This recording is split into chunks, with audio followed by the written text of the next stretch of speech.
What is going on, you all? Side Perspectives, Geo folks. And I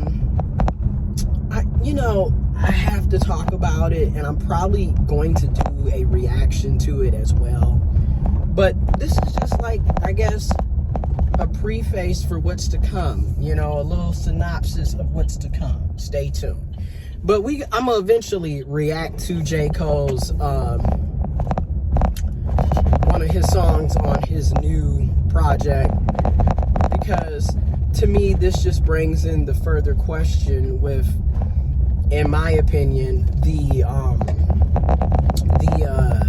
obsession with LGBTQ plus people, the obsession with transgender people. And it just needs to be talked about, in my opinion, because it's like, this is what doesn't make sense to me, right? Because, y'all tell us every day why we shouldn't exist and why we don't make sense and why we're crazy and this, that, and the third, right?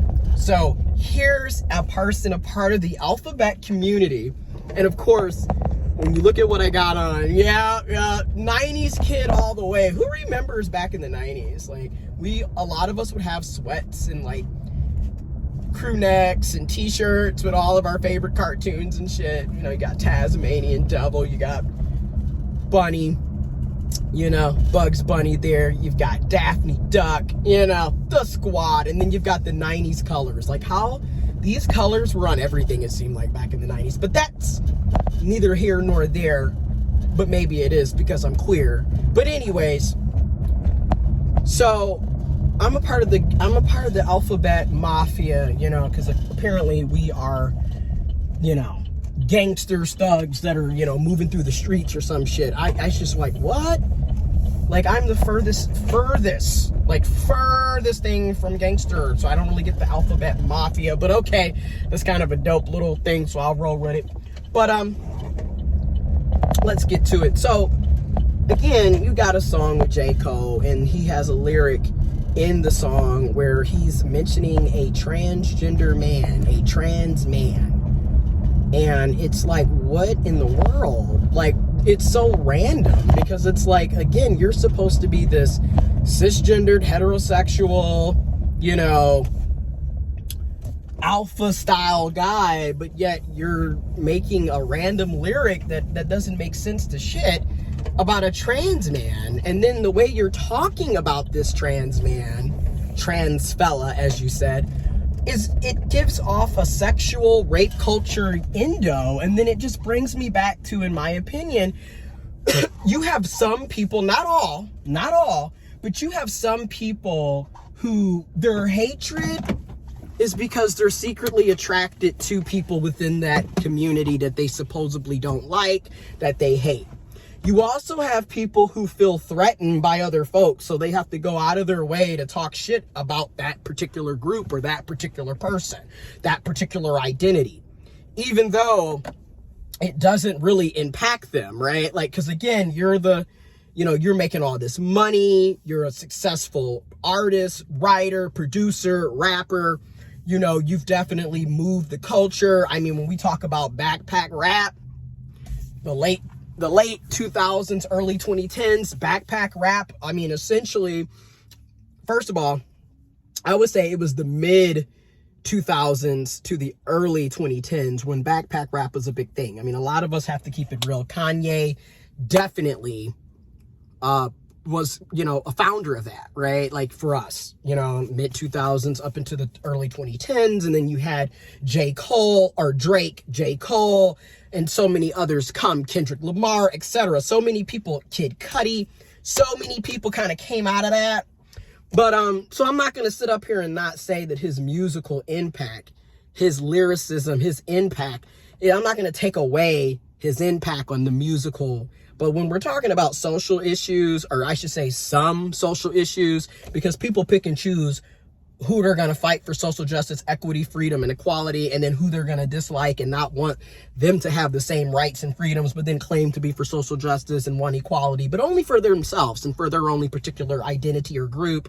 Yeah, I'm going there. But anyways, again, you're talking about pussy, and again, you're assuming you're assuming people's genitalia. That's a whole nother, like, and again, why is a cisgendered heterosexual man worried about a trans man and a trans man's genitalia?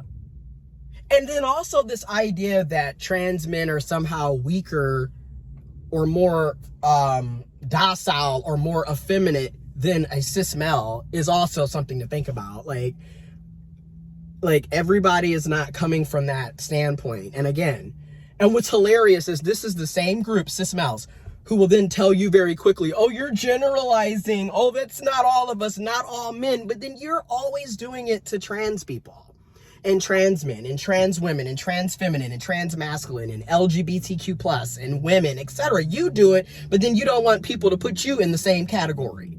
Ain't that some shit? But anyways, aren't we all hypocrites, right? Because I can admit that I'm very, hypocritical, and I also contradict myself. I mean, I'm a walking hypocrite too, right? I mean, at least have some accountability. That's the first step, is acknowledging that you're, doing something wrong or doing something that's kind of idiotic, illogical. But it's just wild to me. Again, why are we concerned about a trans fella and their vagina, their pussy, their penis, their front hole, their combination, whatever they have between their legs, whatever? Why are we concerned about people's genitalia? And again, this is what's so wild to me, because you have so many cis het people and cis people who will turn around and talk about how perverted the LGBTQ plus community, trans people, etc. are, but yet you're the ones that are fixated on people's genitalia. You're the ones following people in bathrooms and clothing rooms and locker rooms, filming them on video. But, you want us to keep thinking that it's the trans person, it's the queer person, it's the gay, it's the lesbian, it's the LGBTQ plus, it's the drag person, the person in drag that's out here, sexually assaulting, physically assaulting, abusing, and harassing, when it's actually cisgendered women, cisgendered men, cis-het men and women, cis-het people running around with cameras inside of intimate areas.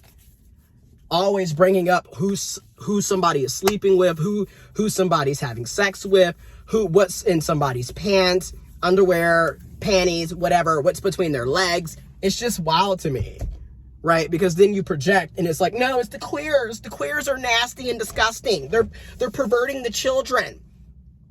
Yet the queers are not the ones rolling in people's bathrooms with cameras trying to determine who's in the next stall. I'm just saying.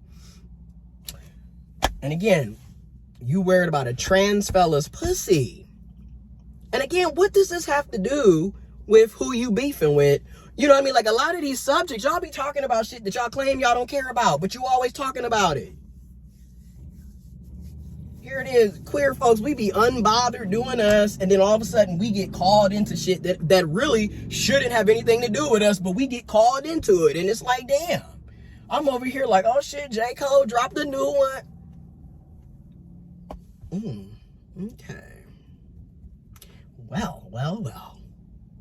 And I know a lot of people can relate to different things, because it sucks when you're listening to artists or people that you looked up to, and then you find out how they really think and feel about shit, and you're just like, oh, you was my guy.